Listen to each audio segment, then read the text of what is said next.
হযরত সুলাইমান আলাইহিস সালাম আল্লাহ পাকের হুকুমে পক্ষীকুলে আনুগত্য লাভ করেন। একদিন তিনি পক্ষীকুলকে ডেকে একত্রিত করেন এবং তাদের ভালো-মন্দ খোঁজখবর নেন। তখন হযরত সুলাইমান আলাইহিস সালাম দেখতে পেলেন যে হুদহুদ পাখিটা নেই।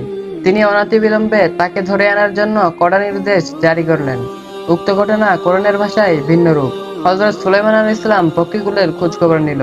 অতঃপর বলল, কি হলো, হুদহুদকে দেখছি না যে, নাকি সে অনুপস্থিত? সে বলল, আমি অবশ্যই তাকে কঠোর শাস্তি দেব, কিংবা জবাই করে দেব।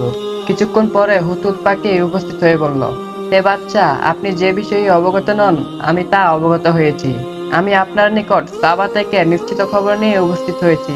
একথা বলে সে তার নতুন আনিত সম্পদের রিপোর্ট হযরত সুলাইমান আলাইহিস সালামের কাছে পেশ করলো।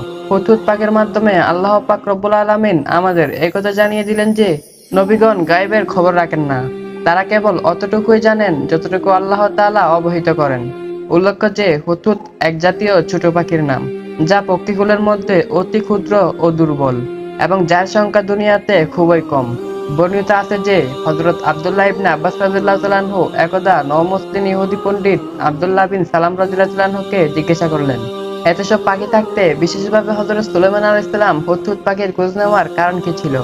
জবাবে ইহুদি পণ্ডিত বললেন, সুলাইমান আলাইহিস সালাম তার বিশাল বাহিনী সহ ওই সময় এমন এক অঞ্চলে ছিলেন যেখানে পানি ছিল না। আল্লাহ তাআলা হুদহুদ পাখিকে এমন বৈশিষ্ট্য দান করেছেন, সে ভূগর্ভের বস্তুসমূহকে এবং ভূগর্ভে প্রবাহিত পানির উপর থেকে দেখতে পায়। হযরত সুলাইমান আলাইহিস সালাম হুদহুদকে এই জন্যই বিশেষভাবে খোঁজ করছিলেন যে, ওই অঞ্চলে কোথায় ভূগর্ভে পানি লুকায়িত আছে সেটা জেনে নিয়ে সেখানে জিন্দারা খনন করে যাতে পানি উত্তোলন করা যায়।